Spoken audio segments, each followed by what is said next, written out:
Yeah, thank you very much, Honorable Speaker, for this opportunity. Honorable Speaker, I want to say the following. Impeachment of a deputy president is a matter of national interest and international interest, and is on the basis of that, Honorable Speaker, that people have to be very careful with what they do with this impeachment. Honorable Speaker, I want to remind the House that we are only one of the many parts of the process. This National Assembly will be making their decision. From there, we'll go to the Senate. And there is also the courts, if need be. And it's on the basis of that, Honorable Speaker, that we must isolate personal issues from issues which make sense to Kenyans. So that, Honorable Speaker, we don't, as a House, go for what I'll call mob justice mentality, and at the end of the day, the other stages, we lose it. Honorable Speaker, in the past, this House has been thrown under the bus because of this kind of mentality, where we go, make decisions, and out there, when they go to the courts, a number of our acts of parliament have been declared unconstitutional, basically because as members, we come here and we start shouting and assuming that other people there are not watching. Honorable Speaker, what am I saying? I've listened to the grounds of this motion, this impeachment motion, and I've listened to my friend, Honorable Mutuse, making the presentation and trying to justify some of these grounds, Honorable Speaker. I want to pick a few of them and ask myself whether they meet the expectations in terms of saying that the DP should be impeached on those grounds. The first one, Honorable Speaker, is the issue of demolitions. In this country, Honorable Speaker, when you go to our constitution, it clearly says that Kenyans have a right, they have their own rights.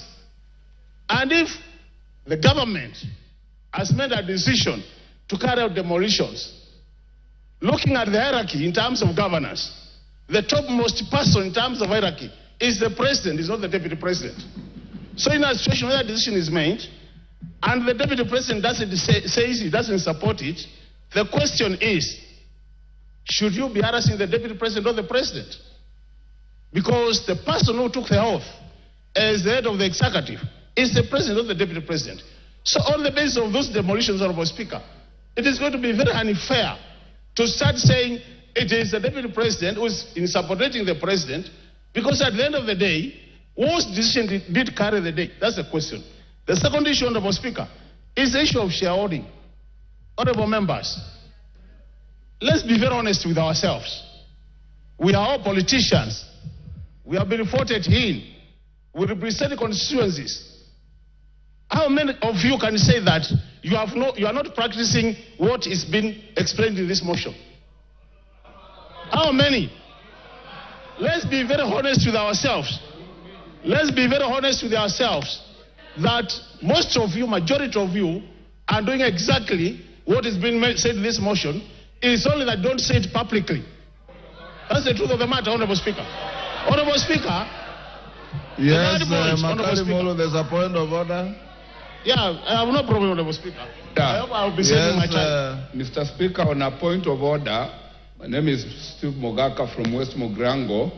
Is the member on the floor in order to speak about what I practice?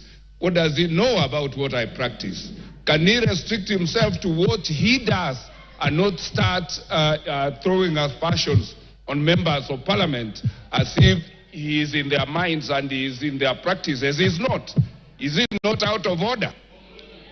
Yes, Makali. Honorable Speaker, I really don't see any point of order there.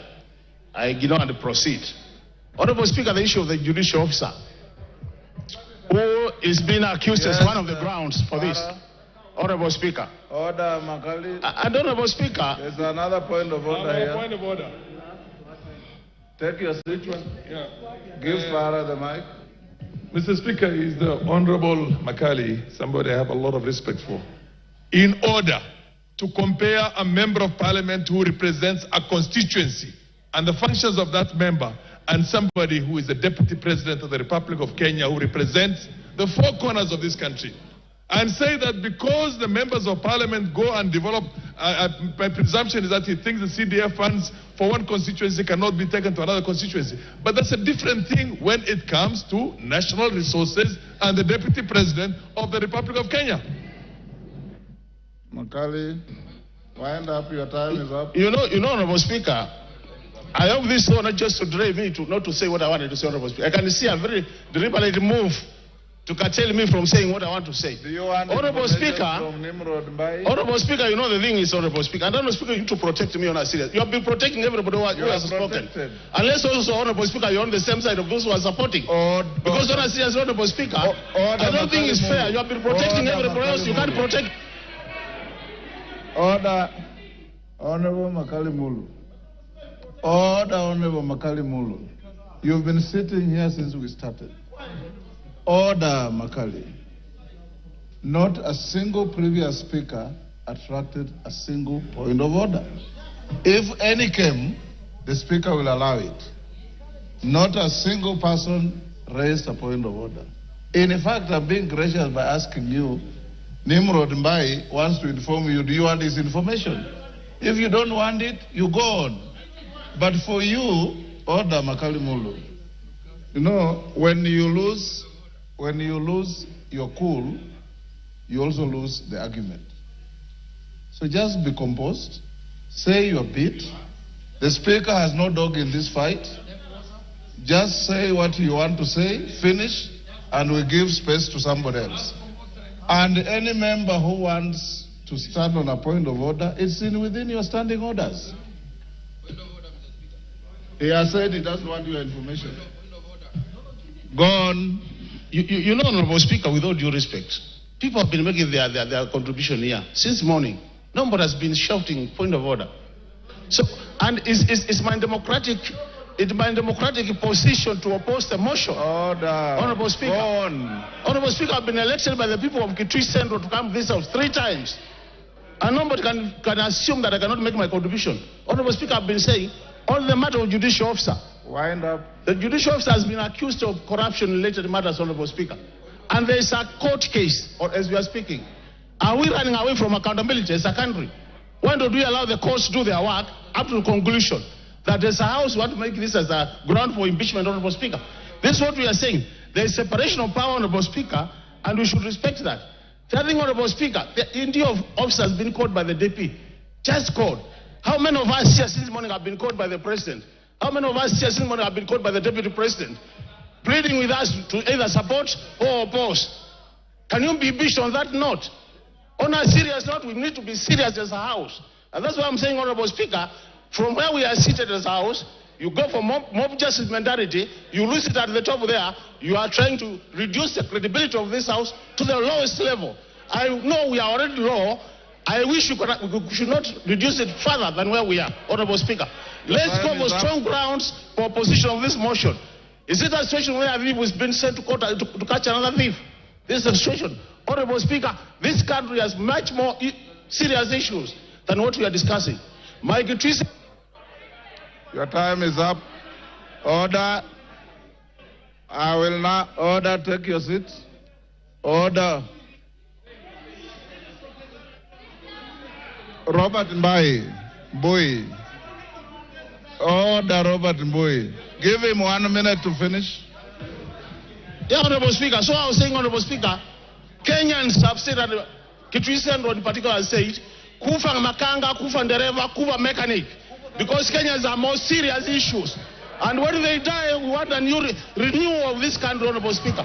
This idea of mob justice, we are not going to allow it in this country. Kenyans have more serious things. I oppose, Honorable Speaker.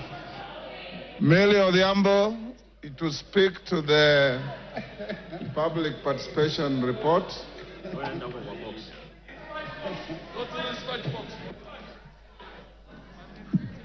Thank you, Mr. Speaker, for giving me this opportunity. Mr. Speaker, I was just wondering if after speaking to the public participation that I could also just make my contribution. You have 15 minutes within which you have